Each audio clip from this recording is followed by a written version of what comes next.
যুক্তরাষ্ট্রের মিশিগান অঙ্গরাজ্যে ভয়াবহ একটি ঘটনা ঘটেছে। যীশুখ্রিস্ট অব ল্যাটার ডে সেন্টস চার্চে গুলিবর্ষণ ও অগ্নিকাণ্ডের ঘটনায় অন্তত 5 জন নিহত হয়েছেন এবং আহত হয়েছেন আরও 8 জন। আতঙ্ক ছড়িয়ে পড়েছে স্থানীয় এলাকায়। স্থানীয় সময় রোববার সকালে হঠাৎই চার্চে প্রবেশ করে 40 বছর বয়সী এক হামলাকারী, নাম থমাস জেকব স্যানফোর্ড। তিনি মিশিগানের বার্টন শহরের বাসিন্দা। প্রবেশ করার পরপরই তিনি চার্চের ভেতরে নির্বিচারে গুলি চালাতে শুরু করেন।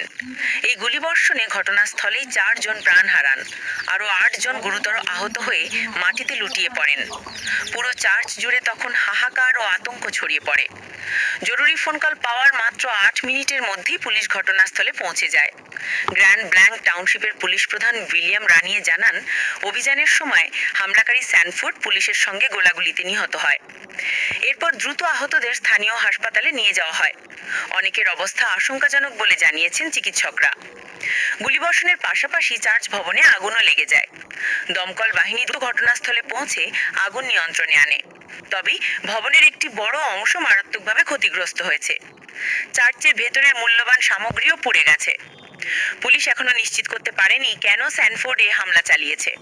তার উদ্দেশ্য অজানা থাকলেও ঘটনার পেছনে ব্যক্তিগত শত্রুতা নাকি অন্য কোনো কারণ তা খতিয়ে দেখা হচ্ছে।